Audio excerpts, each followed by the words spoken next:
I never got to say goodbye to my parents. Shots were fired at a high school north of Los Angeles. And that's where we begin tonight. Thanks for joining us for Action 10 News at 6. I'm Andy Lascano. And I'm Brenda Matute. At least 2 people have died. 3 others are injured. The suspected gunman is in custody. Listen. It's like a big balloon pop, but like super loud, and then like everyone just started running, and like it was really scary. Detectives have reviewed the video at the scene, which clearly show the subject in the quad withdraw a handgun from his backpack, shoot and wound 5 people, and then shoot himself in the head. Well, the students filed out of Saugus High School with their hands in the air after gunshots rang out on the Santa Clarita campus. The suspected shooter has been identified as 16-year-old Nathaniel Barrow. A 14-year-old boy and a 16-year-old girl died from their injuries. Barrow was brought to the hospital in grave condition in the minutes after the shooting. Students were treated in the school's courtyard while deputies evacuated the campus. It was terrifying, and not knowing, what was happening, not hearing from your child. It's the most terrifying thing in the whole world. Well, today is Barrow's birthday. His mom and girlfriend were brought in for questioning. No one wants their child to get into a fight or even their child to bully other students. That's why one local middle school is trying to promote a safer school with a new initiative. Action 10 News' reporter Crystal Dominguez has the story. Crystal. It's called SAVE, which stands for Schools Against a Violent Environment. Martin Middle School introduced the program earlier this month and is hoping it curtails student violence on campus. I would say a good number of fights last year, a good number of assaults last year, and possibly the year before, that I just felt we had to do something about it. And I just felt that school was not a place for violent behavior. It's just not. SAVE, Schools Against a Violent Environment, was created by Martin Middle School Assistant Principal Linda Ramirez. I have to convince students that really getting involved in any kind of physical altercation is really not the way to solve a problem. It's just not. After being at the school for 3 years, Ramirez says it's a response to a need. She says all too often students at Martin handle conflict in an aggressive or violent manner. So it's every day we model, we demonstrate, we remind our students. If you have beef, for lack of a better word, or if you know that there's conflict between you or there's conflict between 2 of your friends, that you bring it to our attention and you let us know so that we can help you resolve it. Right now, this is the only school within CCISD that has adopted this initiative, but she hopes other schools will join in. I think campuses are finding unique ways to interact with their students.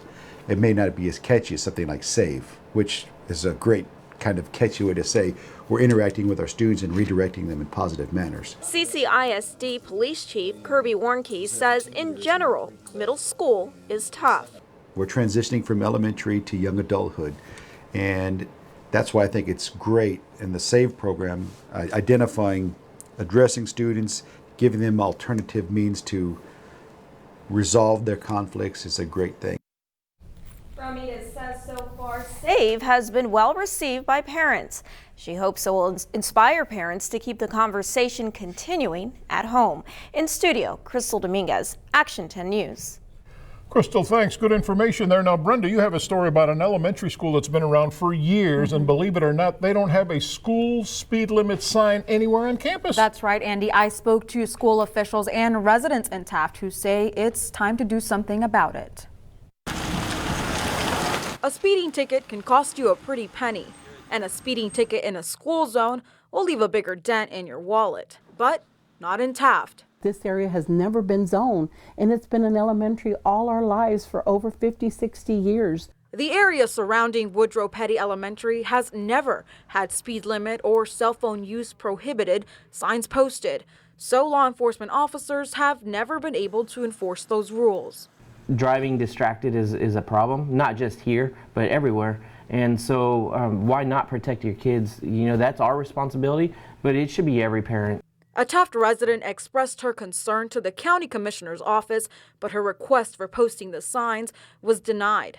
It wasn't until she and the Taft ISD police reached out to the San Patricio County Sheriff, Oscar Rivera, that things started getting done. We knew that we couldn't do it alone because it requires some approval from the county commissioners. Immediately, Oscar was like, yes, it's my concern because it's your concern, and yes, we're going to do something about it. The district purchased the signs and the sheriff resubmitted a request for them to be posted. The county finally set a date to hold a public hearing. The sheriff plans to speak at the hearing on December 9th, but they still need more residents to voice their concerns for student safety and to try to sway the county to approve the posting of the signs. We need that support from the county and for them to approve this so things can be enforced and just let the public know that we're out here, we want to ensure the safety of our kids. If the county approves of the signs, Sheriff Oscar Rivera says he plans to have the county inmates help install them. Well, a group of dirt bike and ATV riders caught on camera disrespecting a police officer. Watch this.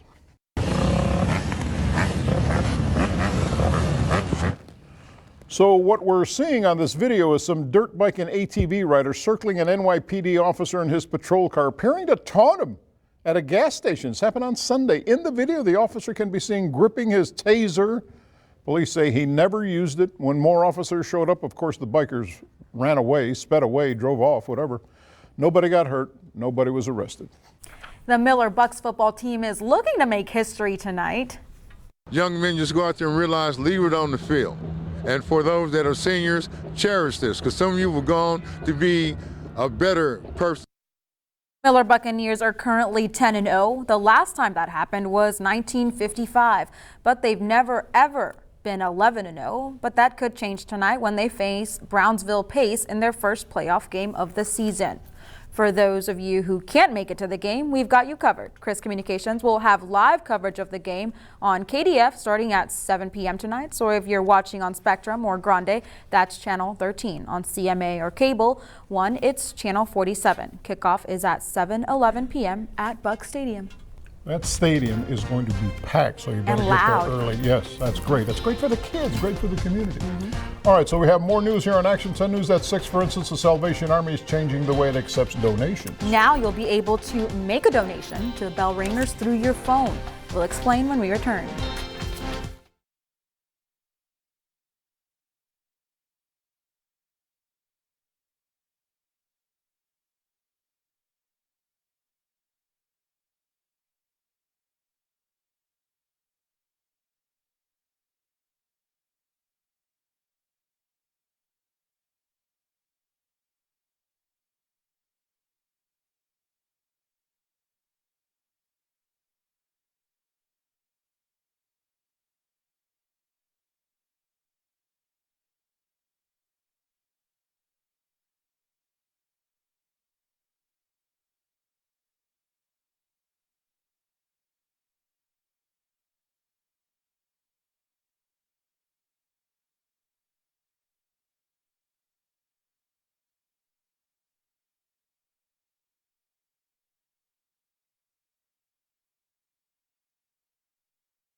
It's that time of year again when the Salvation Army bell ringers come out and they're accepting donations outside local stores. But how many times have we been in the situation where we don't carry cash, can't donate? That's okay. Salvation Army is introducing a new tool that can help. Let's get more from our Jeremiah Marshall. Staff with the Salvation Army have found an easy way to help folks donate, and it's all within a touch of your fingertips. People can now donate at the many red kettles around town electronically. It's called Kettle Pay. The Salvation Army says this is the first year they have launched this feature. So what all do you need? If you have at least an iPhone 10 or Android made within the last 3 years, you can place your phone across the Salvation Army sign and it will take you right to how much you would like to give. Members with the Salvation Army say these donations will help those in need. It's now spread all across the United States, and we do this. It's our biggest fundraiser, and the money that is raised here, it helps us with Christmas programs like Angel Tree and other things that we do, but also it helps raise our budget for the entire year. And the Salvation Army says more donations they collect, the more people they can help. And coming up later tonight, I'll show you more ways on how to use this feature and how you can sign up and be a volunteer. Jeremiah Marshall, Action 10 News. All right, Jer, he didn't look too cold out there, did he? He didn't, but I think it might be cold By the time, later. by the time later tonight, it's going to be cold. And after the break, Chief Meteorologist Sharon Ray will let us know when the temperatures will start warming up.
Now, Action 10 Chief Meteorologist Sharon Ray with your Doppler 10 weather forecast.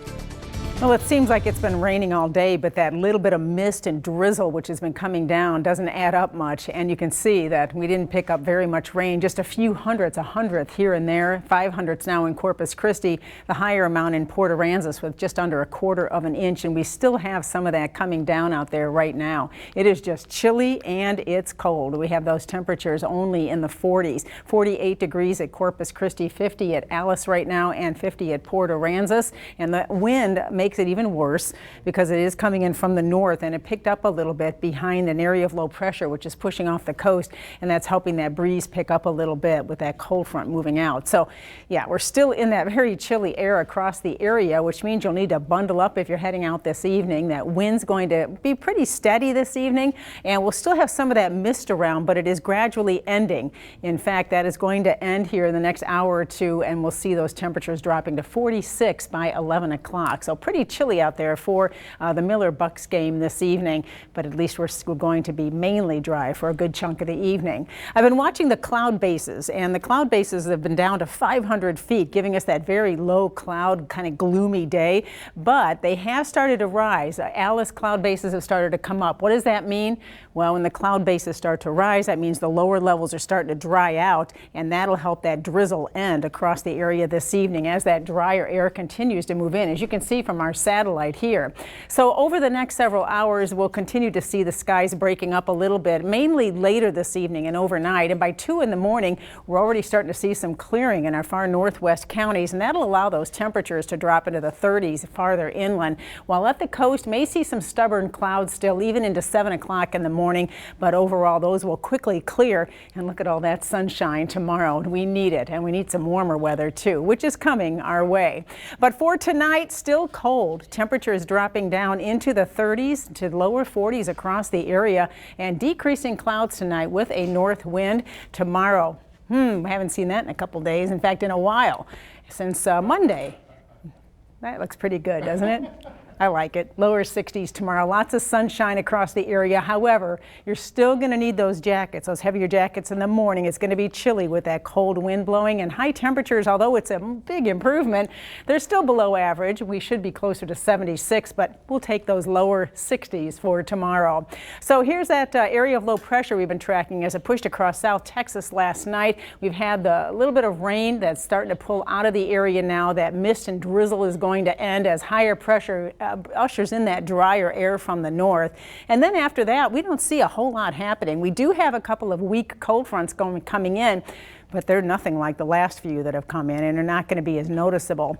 So here's Future Tracker. As we see tomorrow, the sky's clearing out, lots of sunshine. Temperatures will gradually warm up as we head into the weekend. Winds shift around back to the east, southeast, and that'll give us more mild days here for Saturday and Sunday. Now, there is a weak front dropping in here Sunday evening.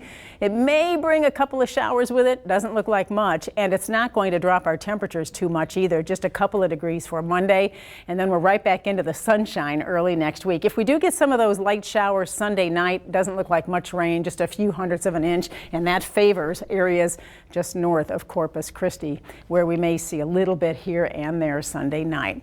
So temperature-wise, can you believe it? By the middle of next week, yeah, I bet you can, because we do see a lot of ups and downs here. But look at this. By Wednesday and Thursday, we're back up to 80 degrees. We rebound fast here in South Texas. Here is a look at your 7-day forecast brought to you by AutoNation. AutoNation will purchase your car even if you don't purchase a vehicle from them. Shop now at the AutoNation lot near you. So we still have some cold nights. Tonight and tomorrow night, we're talking 30s and low 40s. But as we get into the weekend, nights gradually come up. They're still chilly, but a little better. And days continue to warm up a little bit. Not much rain in the forecast, as I mentioned. Just that slight chance late Sunday. We're glad it's warming up. Dozens of sea turtles are on their way to recovery after enduring a recent cold snap. 99 sea turtles were found cold stunned in the Laguna Madre yesterday. They were taken to the Texas State Aquarium Sea Lab, where they are now in warmer water and working on getting back to their normal body temperatures. What happens is sea turtles are cold-blooded, so they become the temperature of their environment. So when those temperatures drop low enough, their body functions just start to kind of go into almost like a hibernation, a hypothermic mode, and they just shut down. So they could drown. They might not be able to breathe, but they float. They can get boats. They can be picked up by coyotes. All sorts of different things can happen. The good news is the turtles don't have any underlying issues and will be released tomorrow morning at the Padre Island National Seashore. Cars are becoming more and more high-tech. We all know that, but some of the most impressive gadgets and systems, well, those are the ones that cause the most problems. Here's Consumer Reports' list of the most reliable brands. A lot of different aspects of the cars out here on the track. Jake Fisher took us for a spin on Consumer Reports' test track. He's a professional car tester behind the wheel of a Lexus, which the magazine ranked this year's most reliable brand. How important do you think reliability is for consumers when they're thinking about the next car they're going to purchase? We do surveys all the time, and usually that's right there at the top. Along with Lexus, Toyota, and Mazda remained at the top this year, consistently free of the problems that often bring drivers in for repairs. Is the trim coming off? Is the transmission malfunctioning? Is the engine leaving you stranded? The annual survey ranked 30 brands. Dodge was the only American brand to crack the top 10 at number 8. Engines, mechanical systems, suspensions, all that stuff is really lasting longer. The problem is all this new electronics that we see in these cars, that's where we're seeing a lot of problems. That was the case for Cadillac. Troubles with its infotainment and computer systems helped drag it to last place. We're surrounded by video screens. So imagine if this video screen goes away, it's not just about your radio. I may not be able to adjust my climate control or have a rear view camera. But those problems didn't seem to trip up Lexus. Fisher says proving it is possible to have high-tech cars and still be reliable. Kenneth Craig, CBS News, Colchester, Connecticut. All right, still to come here on Action 10 News at 6. Here's an unlikely combination: hip-hop lyrics and SAT preps. And one Los Angeles high school is using both to help students learn. More when we come back.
How about this, using hip-hop music as a way to teach vocabulary? It sounds unlikely, but one man has created a program that is helping students learn through something they do every day.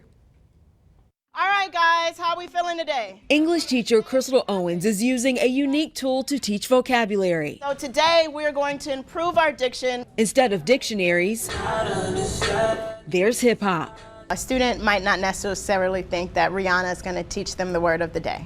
Or when they're singing along in the backseat to these songs, that this is an SAT vocabulary word. I realized how much of a connection there was between this music that I knew and I loved and what was expected of me in the classroom. Austin Martin created Rhymes with Reason. And I looked up the top 100 words in the SAT and I found 67 out of 100 words in music that kids are listening to every single day on their own. It's a web-based program that finds SAT and Common Core vocabulary in song lyrics.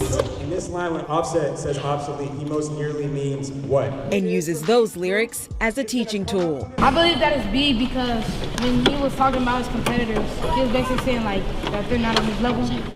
And when it comes to success, Austin says they have the data to show it's working, and teachers like Miss Owens says she sees it firsthand. What I would qualify as success is the students using these words in their everyday lives, using them in their writing. She also says it's helping to build confidence. Sometimes I feel alienated. Rhymes with Reason is being used in at least 100 schools across the country. This is what kids are doing already, and we know how much they would benefit from something that actually puts them at an advantage in the learning experience. A learning experience Austin says should involve what students love. Danya Backus, CBS News, Los Angeles. Educational and fun. Well, Windsor Park third graders had a chance to talk politics at City Hall today. As part of their Show Who You Are program, they held a mock city council meeting. During their visit, students have been learning about how their decisions can affect their communities and how, as citizens, they have the right to be involved politically and enact meaningful change. Pretty cool stuff, though. They all look the part. 21 emergency response groups in the coastal bend were awarded a total of $78,000 in grants this morning. It was part of Flint Hills Resources Helping Heroes program. The program providing supplemental funding to fire departments and emergency service groups in the district. Now, for the smaller groups like Ingleside on the Bay, Volunteer Fire Department, it means they get a chance to replace outdated safety equipment. Our budget for our department is small, and we still have needs for our personnel and for our equipment, and so this money really helps. Well, the Helping Heroes program has awarded over $1 million to local emergency service departments over the past 7 years. Stay with us. We'll be right back.